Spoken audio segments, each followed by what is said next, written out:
good afternoon and welcome to our show Healthy Alternatives here on 97.5 CIOE-FM Radio.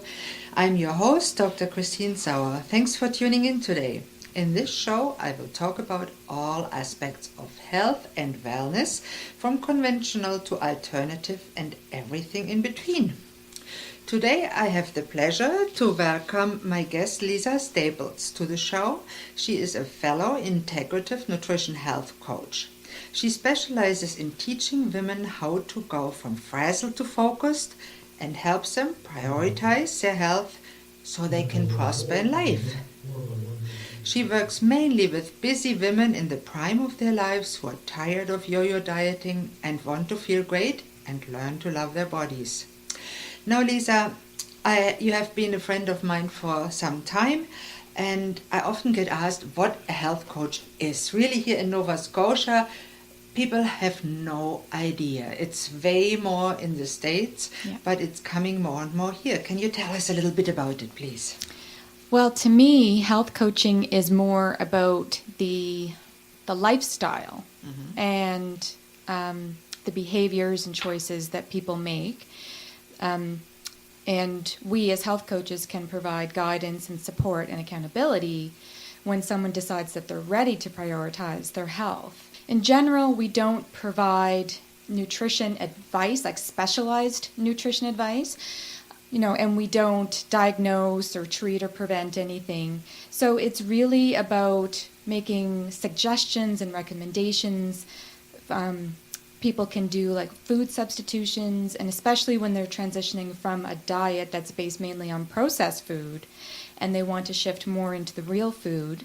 And we can provide tips on how to save time and money, because there are some things that are available on the market that are really not necessary, but the companies are seeing an opportunity to market as a health product, for example, when really it's not much better than the conventional packaged and processed foods that we find in the grocery stores.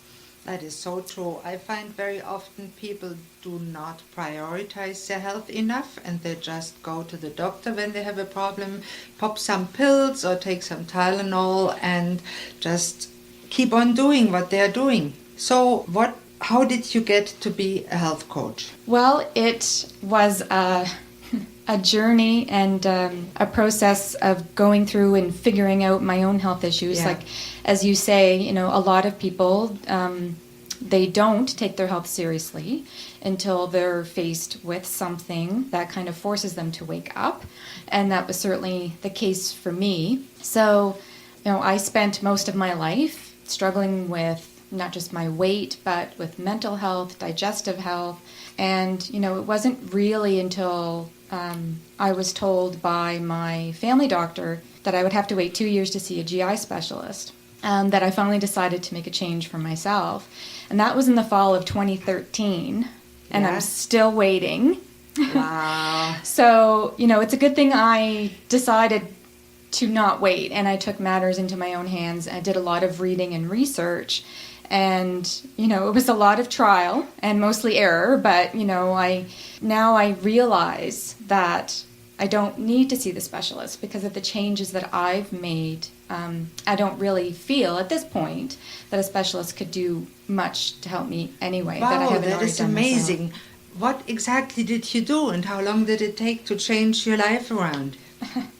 Well, I started reading books, basically. So the first book that I read was called The Digestion Connection, and it was by Dr. Liz Lipsky. And I was just completely blown away. I just learned that what effect that digestive problems can have on our body. And, reading the book, though, it was just causing a lot of confusion. And I specifically remember one day reading, like, oh, you'll have to cut out this, and this, and you can't eat this, and you can't eat that. And the way that it was presented in the book was a little overwhelming. So I really just tossed the book aside and was like, oh my God, that's too hard. I can't do that. And then I would have another attack. So many people feel the same. They get overwhelmed. They go on the internet. They read a book. They don't know where to start. Yes. So that's where you come in? That's where us as health coaches can come in. So what happened with me was the next time I went to the doctor, after I had the next attack, and, when I say attack, I'm talking like if anyone has ever had a gallbladder attack, that was kind of what it was. The thing with me was that I had my gallbladder removed in 2004. So this was 2012 going into 13, right?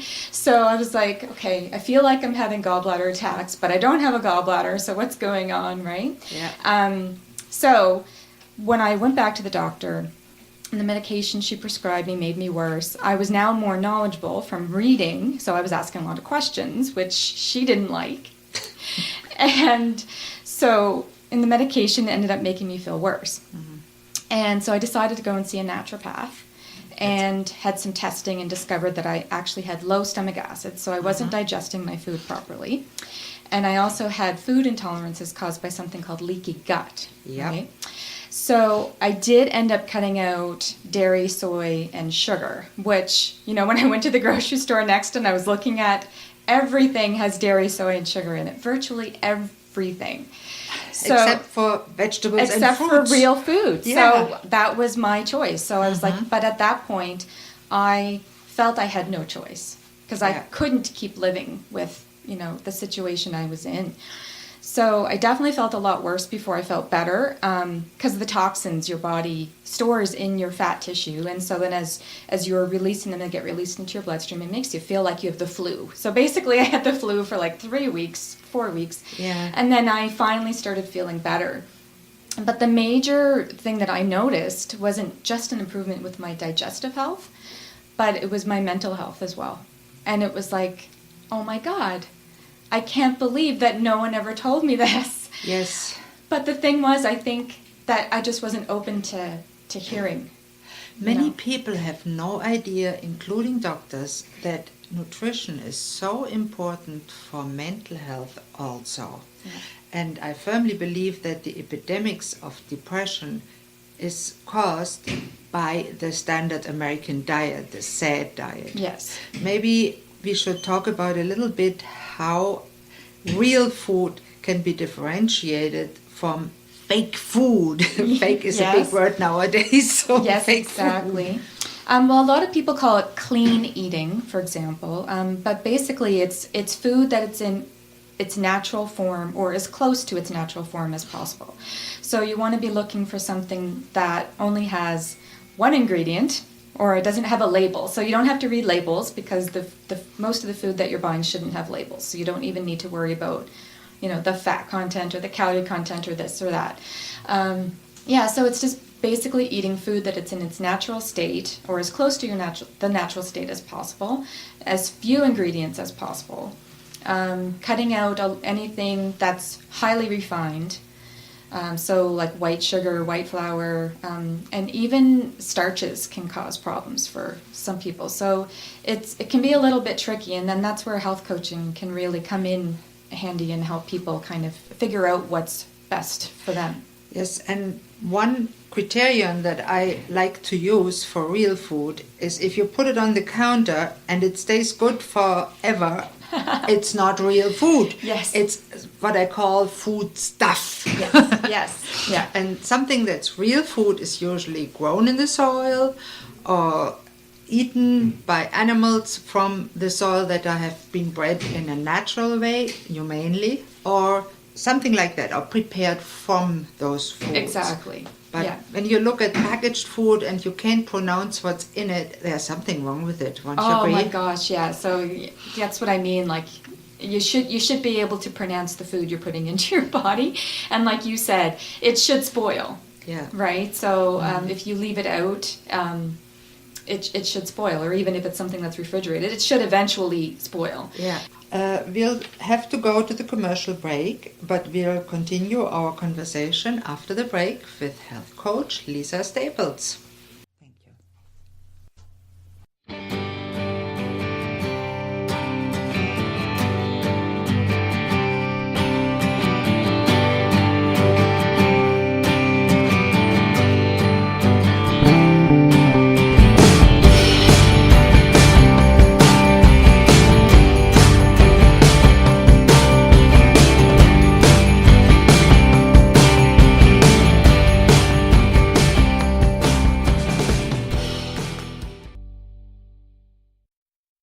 And hello again, we are back with the show Healthy Alternatives here on 95.5 CIOE-FM.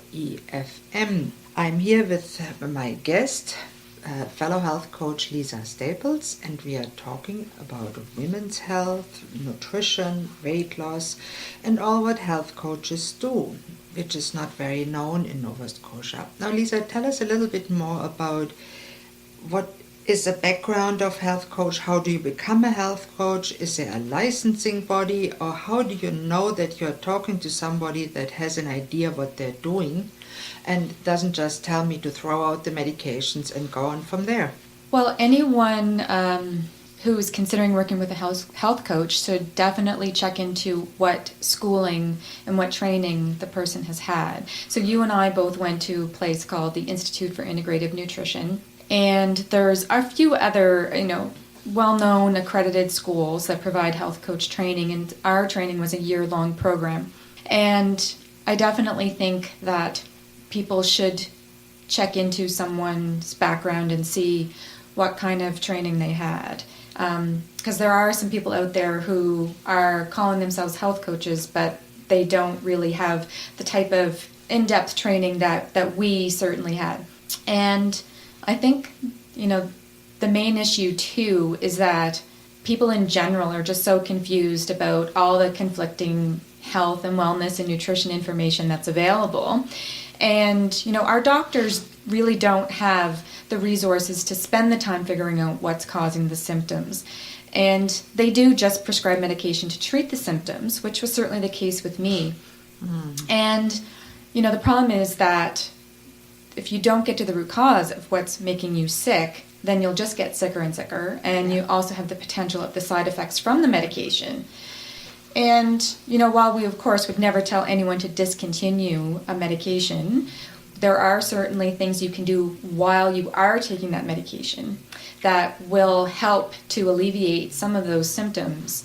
And I think it's really important for health coaches to work with the medical community, medical doctors, naturopaths, and other, healing type of professions, and to really treat the person as a whole and not just the disease and not just the symptoms. Yeah. And, us as health coaches, we're not just about food and exercise, because, we learned about primary food, which is really more about like how fulfilled you are in your life and your relationships and your career and even spirituality, which is something that I've been diving into a little deeper myself over these past couple of years.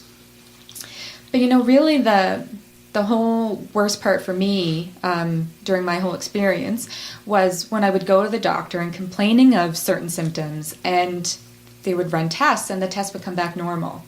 And I'd feel like, how can they test be normal when I feel so bad?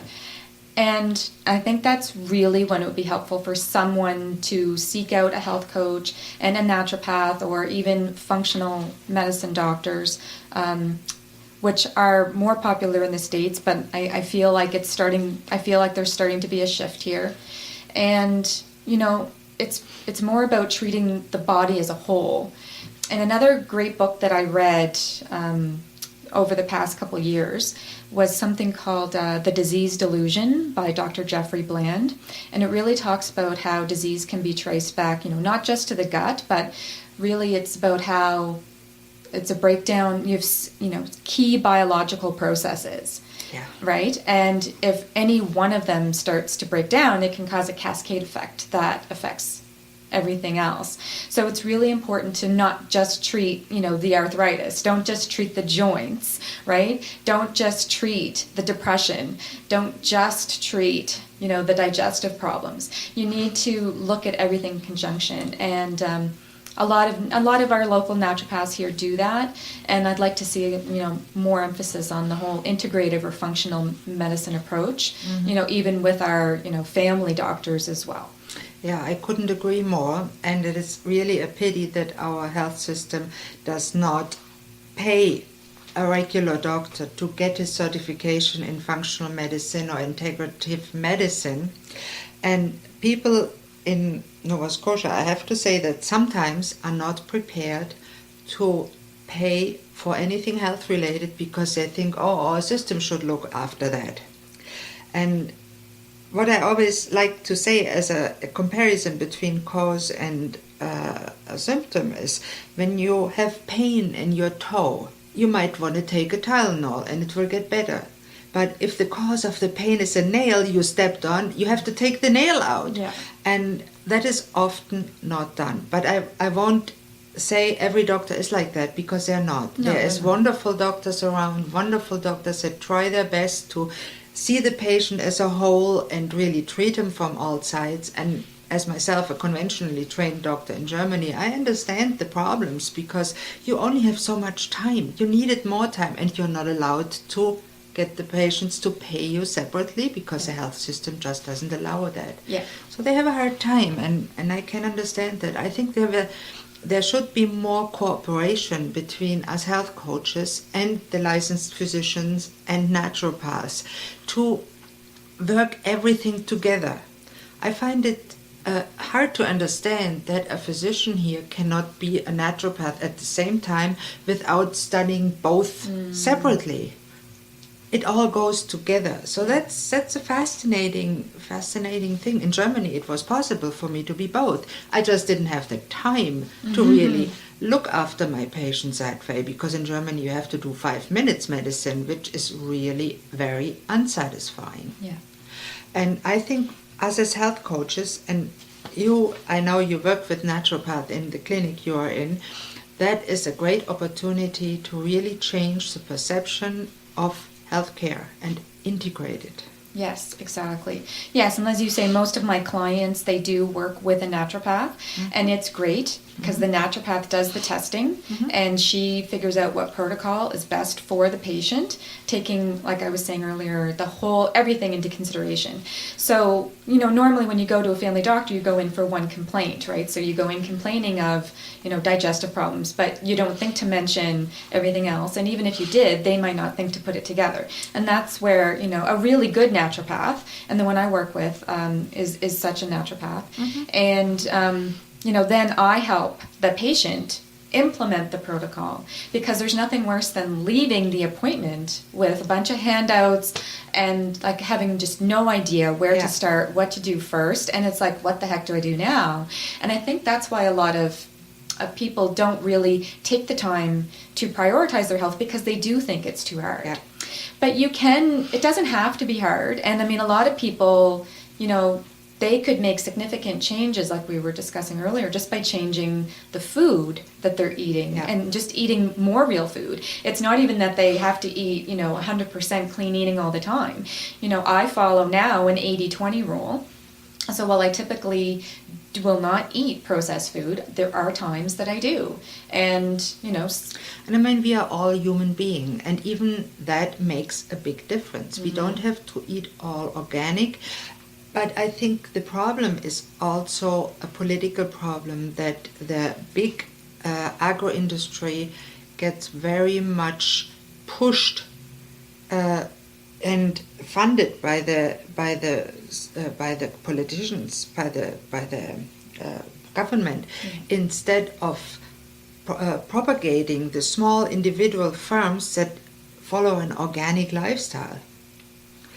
And that is something that's just not right with the system, to have those big farms with hundreds and thousands of animals on one spot.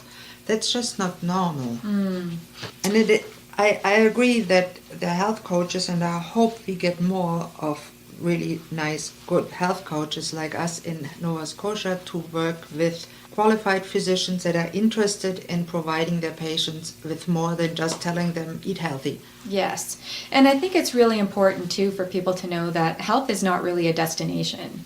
Like, you don't get healthy. It's, it's a process, and you have to focus on being healthy. So really there's 3 things that everyone can do to feel better than they do now. And it's not about, I'm going to feel my best 100% of the time, all day, every day. But you can definitely work to make that improvement over time and focus on, like I said, on the process. So the 3 things are to eat real food, and to sweat a little bit every day, and to just enjoy your life.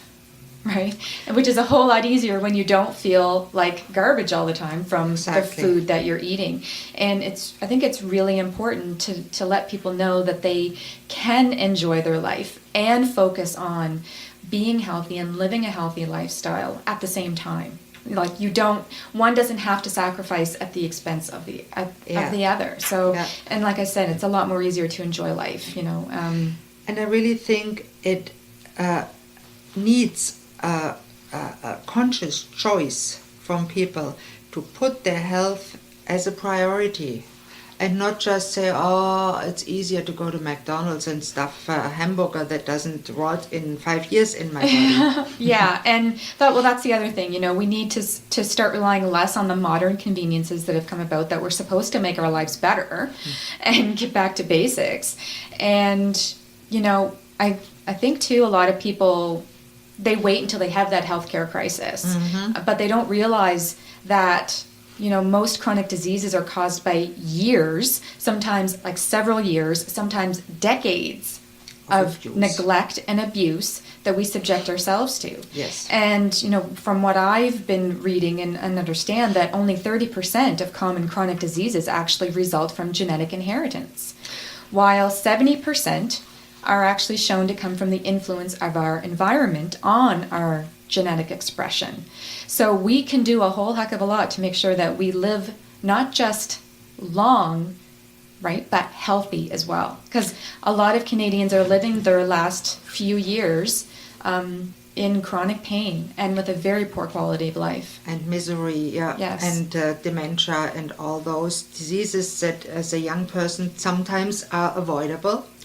And I firmly believe that it's a wonderful thought to leave our listeners with. And this brings me to the end of this show with my guest, Lisa Staples. Thank you very much for being on the show. Thank you for having me. Next time, I'll talk with Dr. Gerald Carthouse from East Coast Naturopathic about nutrition.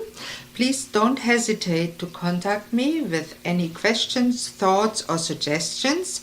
If you want to contact me or Lisa, please email me. My email here is Christine, CHRISTINE @communityradio.ca.